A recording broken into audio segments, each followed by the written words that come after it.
નમસ્કાર દર્શક મિત્રો, હું અશોક મોદી આપનું સ્વાગત કરું છું કાર્યક્રમ આયુર્વેદમ સ્ત્રીરોગો અને સંતાન પ્રાપ્તિના જે આપના પ્રશ્નો સમસ્યાઓ છે એના સમાધાન માટે આપણે હંમેશા સ્ટુડિયોમાં આમંત્રિત કરીએ છીએ એમડી ડૉક્ટર હરિકૃષ્ણાબેન ભટ્ટને. આપનું સ્વાગત છે હરિકૃષ્ણ. નમસ્કાર દર્શક મિત્રો, હું ડૉક્ટર હરિકૃષ્ણાબેન ભટ્ટ, આયુર્વેદ ઇન્ફર્ટિલિટી ક્લિનિક જામનગર અને અમદાવાદ.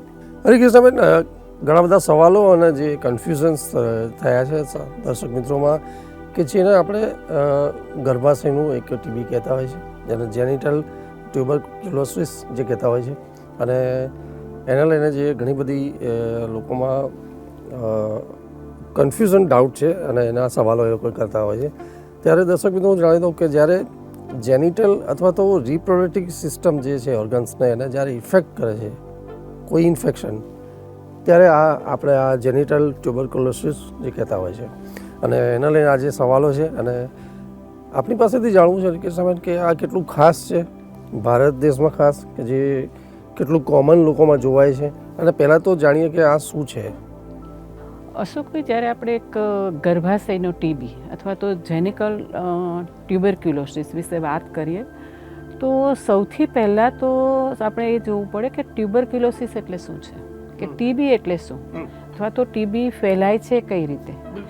તો અશોકભાઈ, આપે કહ્યું એમ WHO કે વર્લ્ડ હેલ્થ ઓર્ગેનાઇઝેશન જે છે એના દ્વારા એક નક્કી કરવામાં આવ્યું છે કે પૂરા વર્લ્ડની અંદર આ પ્રોબ્લેમ ખૂબ જ સળગતો છે અને ખૂબ વ્યાપક છે. સૌથી વધારે દેખાતો, સૌથી વધારે ફેલાતો આ રોગ છે કે જેને આપણે ગુજરાતીમાં ક્ષય અથવા નાના ટૂંકા શબ્દની અંદર ટીબી કહીએ છીએ. પહેલાં તો અશોકભાઈ એવું હતું કે ટીબી એટલે તોબા, કે ટીબી થયો એટલે માણસ ગયો, એક આ વાયકા હતી. પરંતુ ધીમે ધીમે સરકારી અમુક વ્યવસ્થાઓ કરવામાં આવી, એના પ્રત્યે અવેરનેસ કરવામાં આવી, એના કારણો દૂર કરવામાં આવ્યા. આ બધું કરતાં થોડો રેશિયો ઓછો થયો છે, પરંતુ છતાં પણ ઘણા બધા લોકો, લગભગ 10માંથી 6 થી 7 લોકોને અનએક્ટિવ લેનેટ ટ્યુબરક્યુલોસિસ હોય જ છે, કે એક્ટિવ નથી હોતો, કે એના લક્ષણો નથી હોતા, એને કોઈ રીતે કોઈ પરેશાની નથી હોતી, પરંતુ એના શરીરની અંદર જે બેક્ટેરિયા દ્વારા ફેલાય છે એ બેક્ટેરિયા દરેક માણસમાં 10માંથી 6 થી 7 લોકોની અંદર હોય છે. અનુકૂળતા જ્યારે એને મળે છે, બેક્ટેરિયાઓને પોતાને વધવાની એક સ્પેસ મળે છે, એક વાતાવરણ મળે છે, એક એન્વાયરમેન્ટ મળે છે, ત્યારે એ ગ્રો કરે છે અને માણસને ખબર પડે છે કે ભાઈ મને ટીબી થયેલો છે. ભારતની અંદર સૌથી વધારે છે, અમેરિકામાં પણ આ ખૂબ જ ફેલાયેલો છે. WHO દ્વારા લગભગ બધા જ દેશોએ 2030 સુધીમાં આનાથી નિજાત પામવી, એટલે કે આનાથી મુક્તિ મેળવી લેવું, એવો એક નિર્ધાર કરેલો છે. મોદી સાહેબ આવ્યા પછી ભારત દેશની અંદર આપણે 2025 સુધીમાં જ આ રોગને આપણે મુક્તિ મેળવવી, આ રોગથી આપણે એવો એક નિર્ધાર કરેલો છે. અને આ નિર્ધાર સાથે ઘણા બધા કાર્યક્રમો, ઘણા બધા કેમ્પ, ઘણા બધા અવેરનેસ કેમ્પ, ઘણી બધી મેડિસિનો ફ્રી આપવી, સરકારી આખા ટ્યુબરક્યુલોસિસ માટેના અલગ હોસ્પિટલો બનાવવા, એને અલગ મેનેજમેન્ટ માટે, અલગ એડવાઇસ માટે, પબ્લિકની અવેરનેસ માટે, ઘણા બધા ગાઈડન્સો માટે અલગ અલગ ઓફિસરો મૂકેલા છે. ગામડાઓની અંદર અલગ અલગ હેલ્થ સેન્ટરો દ્વારા એક માર્ગદર્શન પૂરું પાડવામાં આવે છે કે આ રોગથી કઈ રીતે બચવું. એટલે આપણે જોઈએ તો સામાન્ય પ્રકારનો જે ટીબી છે એ લોકોમાં ખૂબ વ્યાપક છે, ને એનાથી લોકો જાણકાર બી છે, કે નાનામાં નાના માણસોને બી આપ પૂછો એટલે કે ટીબીનો એને ખ્યાલ હોય છે.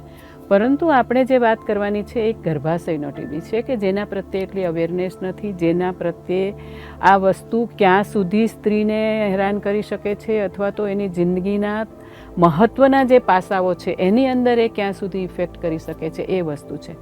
તો અશોકભાઈ, એક તો પલ્મોનરી છે, એટલે કે જે ડાયરેક્ટ ફેફસાને અસર કરે છે, એ આપણો એક સામાન્ય ટીબી. લોકોની અંદર એક એવી વાયકા છે કે ટ્યુબરક્યુલોસિસ એટલે ફેફસાનો જ ટીબી હોઈ શકે, પરંતુ દર્શક મિત્રો એવું નથી હોતું. ટીબી આંતરડાનો પણ હોઈ શકે છે, બ્રેનનો પણ હોઈ શકે છે. સૌથી ઘાતક ટીબી બોન સુધી પહોંચાયેલો હોય છે, કે બોનમાં પણ ટીબી ફેલાઈ જતો હોય છે. અને એ જે બોનનો એટલે કે એક શરીરની અંદર જે અનએક્ટિવ અથવા તો જે ક્રિયારત નથી એવા જે જંતુઓ છે એને જ્યારે એક એવું વાતાવરણ મળે છે ત્યારે એક ફેલાય છે. અને ઘણી વખત અશોકભાઈ એ ટીબી શરીરમાં ફેલાયા પછી જ માણસને એના લક્ષણો દેખાતા હોય છે. લક્ષણો પણ ખૂબ સામાન્ય હોય છે કે આપણે જોઈએ તો ભાઈ કે આ થાય છે શેના કારણે. તો અશોકભાઈ, ઘણી વખત મેં વારંવાર હું કહું છું કે આપણા દેશની અંદર એક કુપોષણ તો મહત્ત્વની વસ્તુ રહેલી છે. તો પૂરતું પોષણ ના મળવું, ગીચ વસ્તુની અંદર રહેવું, રહેણાંકની અંદર સૂર્યપ્રકાશ ન હોવો, કારખાનાઓના ધુમાડાઓની વચ્ચે રહેવું, ઉદ્યોગોના જે એક પ્રકારના પ્રદૂષણો છે એવા ની વચ્ચે જ્યારે રહેવાસ હોય છે, એવા શ્વાસોશ્વાસ જ્યારે લેવાતા હોય છે ત્યારે આ ટીબી ફેલાવાની શક્યતાઓ ખૂબ વધારે રહેતી હોય છે. અથવા તો માણસની ઇમ્યુનિટી ઓછી થઈ ગઈ હોય કોઈ પણ રોગોના કારણે, HIV ગ્રસ્ત માણસ હોય અથવા લાંબા સમયથી કોઈ એવા રોગથી પીડિત હોય કે જેની વારંવાર દવાઓ લેવી પડતી હોય એને, અથવા જેને આયુર્વેદની અંદર યાપ્ય રોગ કીધેલા છે, એટલે કે તમે દવા લો ત્યાં સુધી જ તમને સારું રહે. આવા પણ ઘણા પ્રકારના જે રોગો છે, તો એ દવાઓ લેવાથી, વધારે પડતી દવાઓ લેવાથી શરીરનું એક જે ઇમ્યુનિટી સિસ્ટમ છે એ ડેમેજ થઈ જતી હોય છે. એટલે આનાથી પણ આ રોગ ફેલાય છે અથવા ઝડપથી ફેલાય છે. એટલે ખાસ કરીને હવા દ્વારા, શ્વાસ દ્વારા પણ આપણે આ ફેફસાનો ટીબી ફેલાઈ શકતો હોય છે. હરિકૃષ્ણબેન, તમે કીધું કે આ સ્પ્રેડ થાય છે અને એટલે વન કાઇન્ડ ઓફ ચેપી પણ થયું થોડું, તો લંગ્સમાં હોય તો જ્યારે વ્યક્તિ ખાંસી ખાતો હોય, તમે એમ બી કહ્યું કે આ બોન હાડકામાંથી બી હોઈ શકે. મોરીવર કે હું એ વાત કરીશ કે આ શું કે મેલ અને ફિમેલ બંનેને થઈ શકે છે. બીજું કે જે આપણે ગર્ભાશયમાં વાત કરીએ તો જે વાત બધા ઓર્ગન્સ છે, બધા ફેલોપિયન ટ્યુબ છે કે આ, તો એને કેવી રીતે ઇફેક્ટ કરતું હોય છે એની વાત કરીએ. હા, એટલે અશોકભાઈ, સામાન્ય રીતે શું છે કે ડાયરેક્ટ જેનિટલ ઓર્ગન્સની અંદર ટ્યુબરક્યુલોસિસના જે માઇક્રોબેક્ટેરિયા હોય છે એ પહોંચેલા હોય એવું નથી હોતું. ગર્ભાશયનો ટીબીનું નિદાન કરવું ખરેખર ખૂબ જ અઘરું હોય છે. અને આ જે ટીબી છે, આપણે જે એક રિપ્રોડક્ટિવ સિસ્ટમનો એક ટ્યુબરક્યુલોસિસ છે, જેનેટલ ટ્યુબરક્યુલોસિસ છે, એ મેલ અને ફિમેલ બંનેને થતો હોય છે. અને સામાન્ય રીતે આપણે જોઈએ તો દર્દીને પહેલાં ટીબી થયેલો હોય અથવા તો એના ઘરમાં કોઈને પહેલાં ટીબી થયો હોય. કારણ કે અશોકભાઈ, ટ્યુબરક્યુલોસિસ એવી રીતે ફેલાતો હોય છે કે સપોઝ ઘરની કોઈ એક વ્યક્તિને ટીબીના જે માઇક્રોબેક્ટેરિયા છે એ એની અંદર રહેલા છે, પરંતુ એને કોઈ લક્ષણ નથી, એને કોઈ ખ્યાલ નથી કે મને ટીબી છે, અને એ ઘરની અંદર રહે છે.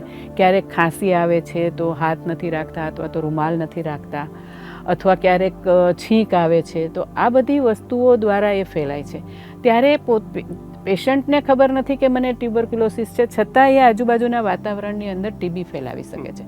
આવો જ્યારે એક વાતાવરણ હોય છે અશોકભાઈ, ત્યારે ફેમિલીના દરેક મેમ્બરને ક્યાંક ને ક્યાંક જેની ઇમ્યુનિટી ઓછી છે અથવા જેને કોઈ રોગના કારણે નબળાઈ આવી ગયેલી હોય છે, જેને આપણે સાદી ભાષામાં કહીએ કે ભાઈ ઘણા વખતથી દવાઓ લીધીને હવે તો માણ ઊભો થશે, આવા લોકોને એ જીવાણુ અસર કરી જતા હોય છે.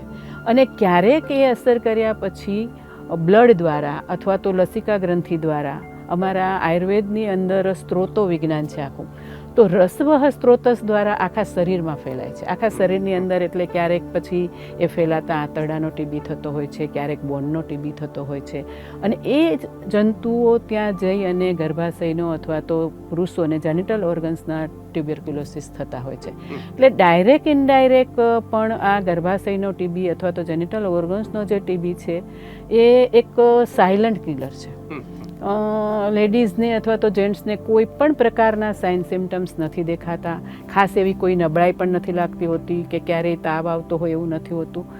ધીમે ધીમે જે ફેલાયેલો એના જંતુઓ છે એ રસવ સ્ત્રોતસ દ્વારા જ્યાં એને એક માર્ગ મળી જાય છે, અથવા તો એ અવયવની અંદર જો કોઈ પહેલાંનું સંક્રમણ હોય, જેમ કે ગર્ભાશયની અંદર જનરલી આપણે વાત કરીએ છીએ તો સ્ત્રીઓના જેનિટલ ઓર્ગન્સની અંદર ફંગલ ઇન્ફેક્શન, બેક્ટેરિયલ ઇન્ફેક્શન આવા હોતા જ હોય છે. નાના નાના ઇન્ફેક્શન અનહાઇજેનિક કન્ડિશનના કારણે, અથવા તો મેન્સ્યુરલ ડેની અંદર હાઇજેનિક ક્લોથ્સ યુઝ નહીં કરવાના કારણે પણ નાના મોટા ઇન્ફેક્શન રહેતા હોય છે. આવી જગ્યાએ જ્યારે મોકો મળે છે ત્યારે આ સ્ત્રોતો દ્વારા એ ત્યાં ફેલાય છે અને લોકલ અવયવને ઇન્ફેક્ટેડ કરે છે. પરંતુ મહિલાઓને ખાસ ખ્યાલ આવતો નથી કે મારા ગર્ભાશયમાં ટીબી છે કે મને કોઈ લક્ષણ છે. કારણ કે જનરલી મેં ઘણી બધી વખત કીધું છે કે મહિલાઓ કુટુંબ પ્રત્યે, પરિવાર પ્રત્યે એટલી બધી એક ડ્યુરેશન કરતી હોય છે કે એના પ્રત્યે જ એટલી સમર્પિત હોય છે કે પોતાના શરીર માટે વિચારવાનો એને સમય નથી હોતો, અથવા તો ઈશ્વરે એક એને એવી ઘડેલી છે કે એ પોતાના માટે બહુ ઓછો વિચાર કરે છે. એટલે ક્યારેક લક્ષણો દેખાતા હોય છે, જેમ કે માસિકમાં ગડબડી થવી, ઓછું માસિક આવવું, વધારે માસિક આવવું, થોડો ઘણો ક્યારેક દુખાવો થઈ જવો અથવા ઝીણો તાવ રહેવો. પરંતુ એકાદ બે વખત થાય છે તો ઇગ્નોર કરે છે કે માસિક ઓછું આવ્યું છે, દવાઓ ઘરગથ્થુ ઉપચાર કરી લે છે, માસિક વધારે આવવાના, વધારે આવ્યું હોય તો ઠંડક કરી લે છે. આવી રીતે એને જો કોઈ સિમ્ટમ્સ વધતા ન હોય તો ગર્ભાશયનો ટીબી પકડાતો નથી. બિલકુલ હરિકૃષ્ણ, તમે ખૂબ સુંદર વાત કરી કે જ્યારે આ સ્પ્રેડ થતો હોય છે બેક્ટેરિયાથી અને અલગ અલગ ઓર્ગન્સને ઇફેક્ટ પણ કરતો હોય છે. પણ જો મુખ્ય બાબત છે ઇન્ફર્ટિલિટીમાં પણ સવાલો છે કે જ્યારે એક લેડીને એની ઈંડાની જે એક ક્વોલિટી હોય છે એને પણ આ ઇફેક્ટ કરી શકે, અથવા તો જે પીરિયડ્સ હોય છે એક લેડીના એમાં કેટલું ઇફેક્ટ કરી શકે? બહુ સરસ વાત છે અશોકભાઈ કે આ એક મુદ્દો આજકાલ એવો છે કે ગર્ભાશયનો ટીબી અથવા એટલે ગર્ભાશયનો ટીબી એટલે કે ગર્ભાશયમાં કોઈ પણ જગ્યાએ થયેલો હોય, સપોઝ ગર્ભાશયના ફંડસ પાર્ટમાં થયેલો હોય તો એ આખા ગર્ભાશયના રિપ્રોડક્ટિવ સિસ્ટમના તમામ અવયવોને ઇફેક્ટ કરે છે. એટલે કે ગર્ભાશયમાંથી ખાસ કરીને મોસ્ટલી આજકાલ જ્યારે હું આ આઈવીએફ ફેલ્યોરની જ્યારે મેં ટ્રીટમેન્ટ હાથમાં લીધી છે ત્યારે આઈવીએફ ફેલ્યોર થવાના કારણની અંદર પણ આ એક મુખ્ય કારણ છે કે ટીબીનું નિદાન ન થવું, કે ગર્ભાશયનો ટીબી છે એ ખ્યાલ જ ના આવવો, કે જેના કારણે વારંવાર આઈવીએફ ફેલ જતા હોય છે. તો એની અંદર અશોકભાઈ જે ફંડસનો ટીબી હોય તો પણ એ ઓવરીને પણ ઇફેક્ટ કરે છે. ખાસ કરીને સૌથી વધારે બીજવાહિની એટલે કે જે ગર્ભાશયની ટ્યુબ હોય છે એને પણ અસર કરતો હોય છે, કે ટ્યુબ ડેમેજ કરે છે અને ઓવરીની અંદર ડેમેજ કરે છે, ઓવરીના સેલને ડેમેજ કરે છે, જેના કારણે એની જે ઈંડા માટેની ક્વોલિટી જોતી હોય છે એ ક્વોલિટી પ્રોપર થઈ શકતી નથી. અથવા તો ઓવરીની અંદર દર મહિને જે વ્યવસ્થિત રીતે ઓવ્યુલેશન થવું જોઈએ, ઈંડા નીકળવા જોઈએ, મોટા થવા જોઈએ અને ફલિત થવા જોઈએ, આ એક જે એક ક્રમ છે એ ક્રમની અંદર ક્યાંક દ્વિધા આવી જતી હોય છે. ઘણી વખત એવું બને છે કે સાવ ઈંડા નાના જ રહી જતા હોય છે. ઘણી વખત ઈંડાનો પૂરેપૂરો વિકાસ થવા છતાં એ જાતે ફલિત નથી થતા. પરંતુ એક આ વસ્તુ એવી છે કે ખ્યાલ નથી રહેતો એટલે ઈંડા રપ્ચર કરવા માટેના લોકો ઇન્જેક્શન લે છે, ઘણી બધી આયુર્વેદિક દવાઓ લે છે, એલોપેથી દવાઓ લે છે. પરંતુ જે એક સાયલન્ટ વસ્તુ છે કે આ વસ્તુ થવા પાછળ ગર્ભાશયનો ટીબી પણ મુખ્ય હોઈ શકે એ એક રહી જતું હોય છે. એના કારણે આજે એક આપે જેમ કહ્યું એમ નિઃસંતાનતા અને ગર્ભાશયનો ટીબી એક આ બહુ વ્યાપક વસ્તુ બની ગઈ છે. 10માંથી હું જોઉં છું અશોકભાઈ તો 3 થી 4 મહિલાઓને આઈવીએફ ફેલ જવામાં અથવા ગર્ભાશયની દિવાલ ન બનવી અથવા ઈંડા ન બનવા, આની પાછળનું કારણ ગર્ભાશયનો ટીબી હોય છે કે જેના મહિલાને કોઈ પણ લક્ષણો દેખાતા નથી પરંતુ એ અસર કરે છે. અશોકભાઈ હું બહુ સરસ એક ઉદાહરણ આપીશ કે આવું જ પુરુષોમાં પણ એક વસ્તુ છે કે યુવક નાનો હોય અથવા તો બાળક નાનકડો હોય, મેલ ચાઇલ્ડ જ્યારે નાનું હોય, મોટું હોય, યંગ હોય અથવા વૃદ્ધ હોય, એને જ્યારે એક ગાલ પચોળિયા બહુ જ સાદો રોગ છે મમ્સ, આ થઈ જાય છે. મમ્સ થાય છે એટલે આપણે કંઈ ઘરે એજ્યુકેટેડ હોય કે અનએજ્યુકેટેડ એટલે સામાન્ય ટ્યુબ લગાવી દે અથવા તો પેનક્યુલર લઈ લે દુખાવા માટે, એન્ટી ઇન્ફ્લામેટરી મેડિસિન લઈ લે, બહુ જ ગામડામાં હોય તો કાળી માટી લગાવી દે. પરંતુ એ 6 થી 8 કલાકની અંદર અશોકભાઈ એની એવી ઇફેક્ટ છે કે એ પુરુષોના જંતુઓને મારી નાખે છે. એની સ્ક્રોટમ પર એવી ઇફેક્ટ થાય છે કે એ કાઉન્ટ બનવાનું ત્યાં બંધ થઈ જાય. હવે આ જ વસ્તુ છે એની અંદર હવે મમ્સ થયો મટી ગયો કોઈને ખબર નથી. પરંતુ જ્યારે એક ઇન્ફર્ટિલિટી માટે મેલ કપલ આવે છે અને એમાં જ્યારે આપણે એક મેલના રિપોર્ટ કઢાવીએ છીએ ત્યારે સિમેન રિપોર્ટ્સ નીલ આવે છે. વારંવાર 2-3 વાર રિપોર્ટ કરાવવા છતાં પણ એની અંદર જ્યારે નીલ રિપોર્ટ આવે છે ત્યારે આ વસ્તુ ધ્યાન ખેંચે છે કે એને ક્યારેક પહેલાં મમ્સ થઈ ગયેલા હોય. આ જ રીતે ટીબી પણ એક આવી વસ્તુ છે અશોકભાઈ કે એ ડાયગ્નોસ ક્યારે થાય કે એક તો જો મહિલાને ખૂબ વધારે પડતા કોમ્પ્લિકેશન થયા હોય તો, એની નોર્મલ લાઈફ ચાલતી હોય, એને બાળક થઈ ગયા હોય, નાની મોટી પ્રશ્ન હોય આવા માસિકને લગતા, તો એની તરફ બહુ લોકોનું ધ્યાન જતું નથી. પરંતુ જો એને બાળક રહેતું નથી અને એક ઇન્ફર્ટિલિટી માટે એ જ્યારે ટ્રીટમેન્ટ કરાવે છે, બધી જ ટ્રીટમેન્ટ લઈ લે છે, ઈંડા માટેની ટ્રીટમેન્ટ લઈ લે છે, બધું જ નોર્મલ થઈ જાય છે દવાઓ લેવાથી, અને એક 2-3 વર્ષ રાહ જોયા પછી, 2-3 વર્ષ મેડિસિન કર્યા પછી પણ જ્યારે બાળક નથી થતું ત્યારે ડૉક્ટરો એક અનનોન ઇન્ફર્ટિલિટી રીતે મૂકી દે છે કે ભાઈ કોઈ કારણ નથી દેખાતું. પણ આવા કેસની અંદર પણ મેં અશોકભાઈ જોયું છે કે એને પહેલાં ટીબી થઈ ગયેલો હોય બચપનમાં, અથવા તો ટીબી થયા પછીનો જે એક પૂરો કોર્સ છે, લગભગ મને લાગે છે કે આમ જનતાની અંદર એમાં પણ મહિલાઓને દવાઓ પૂરી કરવાની એક આદત નથી હોતી. અને ટ્યુબરક્યુલોસિસ એક એવો રોગ છે કે એની 8 થી 9 મહિનાની જે મેડિસિન છે એ તમારે રેગ્યુલરલી દેવી પડે. ઘણી વખત દવાઓ રેગ્યુલર લેવા છતાં પણ જે એને પલ્મોનરી અથવા તો ઇન્ટેસ્ટાઇનનો કોઈ ટીબી હોય તો એ ક્યોર થઈ જાય છે, પણ એની જે ગર્ભાશય પર અસર થયેલી હોય એ જતી નથી. જેમ મેં કહ્યું કે મમ્સની અસર છે, જો તમે 6 કલાકની અંદર એના કોઈ ઇન્જેક્શન અથવા એન્ટીવાયરલ મેડિસિન ના લો તો એ એના સ્ક્રોટમને ડેમેજ કરે છે. એ જ રીતે મહિલાઓની અંદર ભલે 6 થી 8 મહિનાનો ટ્યુબરક્યુલોસિસનો કોર્સ કરી લીધેલો હોય છતાં પણ એની ગર્ભાશયની દિવાલ અથવા ગર્ભાશયમાં ઓવરી અથવા બીજવાહિની અથવા તો એનો સર્વિક્સનું એક્સટર્નલ ઓસ સુધી પણ ડેમેજ થઈ જતું હોય છે અને એને ખ્યાલ નથી રહેતો હોતો. આ વસ્તુ જ્યારે ઇન્ફર્ટિલિટીના બધા જ પ્રયત્ન કરી લે છે, જ્યારે નાસીપાસ થાય છે, ત્યારે આ એક કારણ સામે આવે છે કે કદાચ ગર્ભાશયનો ટીબી હોઈ શકે અને એની સારવાર પણ અશોકભાઈ એટલી બધી એલોપેથી અથવા તો અન્યપેથીની અંદર ઉપલબ્ધ નથી કે જે આપણે ક્યોર કરી શકીએ અને જે નિસંતાનતા ગર્ભાશયના ટીબીના કારણે છે એને દૂર કરી શકીએ. હરિકૃષ્ણ, ભારતમાં મેં શરૂઆતમાં જેમ વાત કરી કે આ કોમન બાબત છે થઈ ગઈ છે, અથવા તો અત્યાર સુધીની જે આપની જે 35 વર્ષનો અનુભવ છે એમાં ડાયગ્નોસિસમાં આપના ધ્યાનમાં શું આવ્યું છે? અશોકભાઈ, ડાયગ્નોસિસની અંદર જ્યારે આપણે એની પૂરી હિસ્ટ્રી લેવી પડતી હોય છે. ઘણી બધી વખત મેં કહ્યું એમ ગર્ભાશયનો, કારણ કે અમારા પ્રેક્ટિસની મારી જે પર્ટિક્યુલર પ્રેક્ટિસ છે એની અંદર નિઃસંતાનતા અને ગર્ભાશયનો ટીબી આ જ વસ્તુ આવે છે. એટલે એની અંદર ક્યારેક આપણે મહિલાઓની બધી જ ટ્રીટમેન્ટ કરી લેતા હોઈએ છીએ અને જ્યારે આપણને ક્યાંય નથી રિઝલ્ટ મળતું ત્યારે એક નજર દોડે છે કે ભાઈ ક્યાંક એને હિસ્ટ્રીમાં કોઈને ઘરમાં ફેમિલીને તો ટીબી નથી. ઘણી વખત અશોકભાઈ મેં કહ્યું એમ ફેમિલીમાં ટીબી હોય તો પણ એની અસરના કારણે ગર્ભાશયનો ટીબી થયેલો હોય, એની કોઈ લક્ષણ ન હોવાના કારણે સારવાર ના થઈ હોય, અથવા તો નાનપણની અંદર કોઈ બીજું ઇન્ફેક્શન થયું હોય અને એના કારણે ડાયરેક્ટ આ ઇન્ફેક્શન ગ્રો કરી ગયેલું હોય ટ્યુબરક્યુલોસિસનું અને એની દવાઓ ન લેવાની હોય. એટલે આ એક વંધ્યત્વની હું જે 35 વર્ષથી જે પ્રેક્ટિસ કરું છું એમાં મેં એક નોટિસ કરેલું હોય છે કે અશોકભાઈ, બીજી એક વસ્તુ આપણને મિસગાઈડ ક્યાં કરે છે કે જ્યારે ટ્યુબરક્યુલોસિસ થાય છે ત્યારે એની દવાઓ લેવાય છે, ઘરનાઓ પણ એટલું પૂરતું પોષણજન્ય આહાર આપે છે, પૂરતો ખ્યાલ રાખે છે, એટલે એનું બોડી બિલ્ટઅપ ખૂબ સરસ થઈ જતું હોય છે. એટલે એના બોડી પ્રમાણે આપણને એવું નથી લાગતું કે આને ટીબી હોઈ શકે. આપણે જ્યારે એક પેશન્ટને કહીએ છીએ કે ભાઈ મને એવું લાગે છે કે હવે તારો એક ટ્યુબરક્યુલોસિસનો ટેસ્ટ કરાવી લઈએ, ત્યારે પણ એ આંચકો અનુભવે છે કે મેડમ મને તો કશું જ નથી, મને કોઈ દિવસ તાવ નથી આવતો, મને માથું નથી દુખતું, મારું શરીર સરસ છે, હું બરાબર ખાઉં છું, જમું છું, મારું વજન વધે છે, તો મને ટીબી કેમ હોઈ શકે?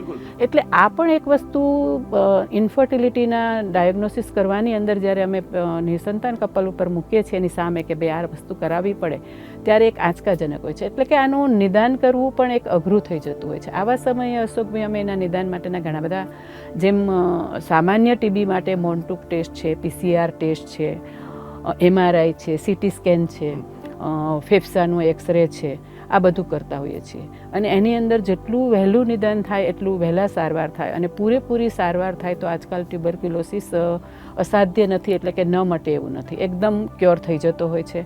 એટલી જ જરૂર છે કે ભાઈ તમે સમયસર યોગ્ય હોસ્પિટલે પહોંચો અને સમયસર પૂરેપૂરી સારવાર લો અને એની પૂરેપૂરી સારવારની સાથે જ તમે પોતાના આરોગ્ય માટે જે એક સ્વાસ્થ્ય ટિપ્સ આપતા હોય છે એ લોકો, એ ટિપ્સનું પૂરેપૂરું પાલન કરો.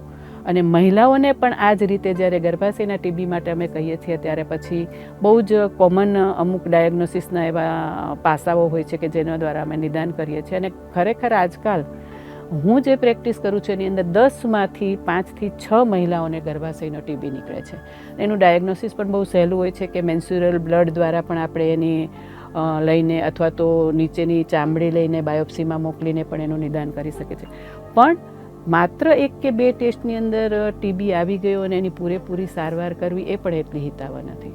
બીજું અશોકભાઈ મેં નોટિસ કર્યું છે કે ટીબીનું ડાયગ્નોસિસ થયા પછી સપોઝ ગર્ભાશયમાં ટીબી હતો પહેલાં અથવા તો એના બોડીમાં પલ્મોનરી ટ્યુબરક્યુલોસિસ હતો, એના કારણે એની દિવાલ ડેમેજ છે અથવા તો ટ્યુબ, ખાસ કરીને ટ્યુબની અંદર અશોકભાઈ હાઇડ્રોસાલ્પિન્જાઇટિસ થઈ જતું હોય છે. આ બધી વસ્તુ હોવા છતાં પણ એની અંદર હવે પછી ટીબીની સારવાર કરવાથી એ આપણે વસ્તુઓ ક્યોર કરી શકે એવી હજી સુધી એલોપેથીની અંદર કોઈ સારવાર નથી હોતી કે આપણે એ ઇન્ફેક્શન દૂર કરી શકીએ. ત્યાં અમારું આયુર્વેદ નિસંતાન ઉપચાર કેન્દ્ર ખરેખર ગર્ભાશયના ટીબી માટે ઘણી બધી એવી સારવારો છે કે જેના દ્વારા અમે ફરી એ નિસંતાન કપલ બાળક મેળવવા સુધી સક્ષમ બની શકે છે. હરિકૃષ્ણબેન, આપનો ખૂબ ખૂબ આભાર, ધન્યવાદ કે હજી આ ટોપિક ઉપર દર્શક મિત્રો એના આપણે ઘણા બધા એના ફેક્ટર છે, ચર્ચા કરીશું. એની ટ્રીટમેન્ટની મુખ્ય તો વાત આપણે રહી છે, એ આ નેક્સ્ટ એપિસોડમાં કરીશું. પરંતુ જે ચર્ચા આજે કરી છે કે એક ગર્ભાશયનું એક ટીબી જેને આપણે જેનિટલ ટ્રેક ટ્યુબરક્યુલોસિસ અને ઇન્ફર્ટિલિટીસ જેને આપણે આખો ટોપિક લીધો હતો અને એમાં એના આજે આપણે એના કારણો, લક્ષણો, કઈ રીતે સ્પ્રેડ થાય છે, એના પ્રિકોશન્સ શું હોય છે, જેનિટલ શું હોય છે, એ બધી તમે ખૂબ સુંદર વિસ્તારથી ચર્ચા કરી છે. છતાં પણ દર્શક મિત્રો એના ટ્રીટમેન્ટની પણ વાત કરીશું. એ પ્રાઇમરી, સેકન્ડરી, એ બધા એના બધા સ્ટેજીસ હોય છે, એને પણ આપણે આવતા એપિસોડમાં વિસ્તારથી ચર્ચા કરીશું. એની ટ્રીટમેન્ટની વાત કરીશું આયુર્વેદમાં હરિકૃષ્ણબેન સાથે. પરંતુ આ મુદ્દે જો આપના કોઈ પ્રશ્નો, સમસ્યા હોય અને સમાધાન જો આપ ઈચ્છતા હોય તો જે સ્ક્રીન ઉપર જે નંબર છે એની પર ચોક્કસપણે આપ સવાલો મોકલી શકો છો અથવા તો આપની પ્રતિક્રિયા કરી શકો છો. અત્યારે રજા આપશો. નમસ્કાર. નમસ્કાર દર્શક મિત્રો. મહિલાઓ, આજે હું એટલું જણાવીશ કે જ્યારે આ બધી જ ટ્રીટમેન્ટ લઈ લીધેલી છે, ડૉક્ટરો પણ જ્યારે એવું કહે છે કે હવે આપ 2-5 વર્ષ રાહ જોવો, અનનોન ઇન્ફર્ટિલિટી જ્યારે બતાવે છે, ત્યારે હું એટલું જરૂર કહીશ કે આવા રોગની અંદર પણ ક્યારેક ગર્ભાશયનો ટીબી હોઈ શકે છે. તો આપ એના માટે આયુર્વેદિક સમાધાન માટે જરૂરથી અમારો સંપર્ક કરો અથવા તો યોગ્ય આયુર્વેદિક સારવાર દ્વારા આપ આ સમસ્યામાંથી મુક્તિ મેળવી શકો છો. ધન્યવાદ.